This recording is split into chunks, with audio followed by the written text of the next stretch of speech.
What's up, YouTube? Audio Monster here. This is PIONEER DDJ-SZ, and I bought it damaged. You could see that right there. I painted where it was. You could see the paint. You could see the little ripple. I'm going to fix that a little bit more, but it's really not that easy to straighten out really, really thin metal, as it kind of stretches, so it's hard to get it back to normal. But this video is on taking apart gear and getting it back together successfully. Another thing I wanted to show you is right here. Like I said, the metal stretches. So it was stretched. Those holes were really large. So what I did is I snipped right where you see that solder. I snipped a little piece out so I could bend it straight to where, well, it's kind of hard to see, but with my hand there. Let me see if I could get it on the other side. Okay, this will work. See how it's pretty straight now? It was pretty bent. Also, the back here was messed up. I glued it. I did a little bit of super glue, and it should bend a little bit straight back when I bolt that. This actually holds the back kind of solid. So my advice to you is this. Let's go over here. So this is going to sit like this until I get the new part. This is what's broken. Something landed on the top, and you could see that PCB board is broken. You could see them LED lights are broken, and you could see that's the damage there, because this is the line, the feet of the lines. You could see the little channels are cracked, and it's not going to work then.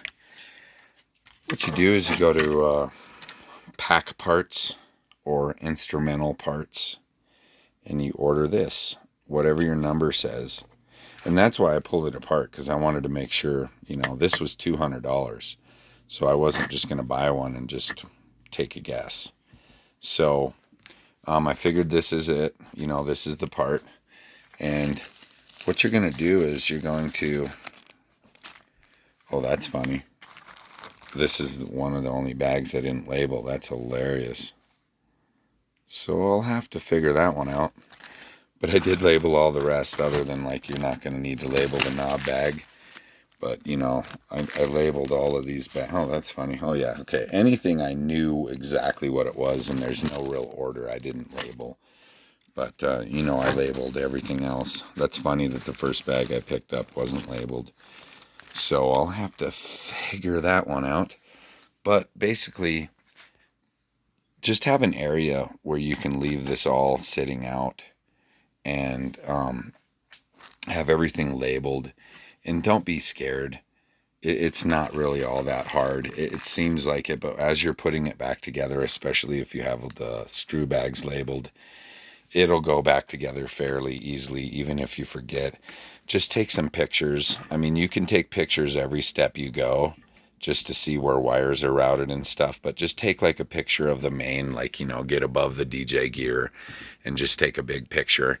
And then you could zoom in on it and everything, and you'll be able to see where, like, wires were routed and stuff. But it is a little nerve-wracking, I'll be honest. There's tons of cables. There's tons of crap laying around right now. Like it looks daunting when I pick this up. Like this is the mixer section here. And then there's just cables everywhere. I mean, it gets crazy, but don't let it deter you from trying. That's all I gotta say. Just try, and fix your gear if you can. And this one I bought broken, so I'm really glad that I'm able to fix it. And it's just a simple. Well, it's not simple, but it is just one PCB board, and I'll be able to get this all back together. So, good luck to you guys, and I hope this gives you the balls to tear apart your gear down to nothing. Audio Monster out.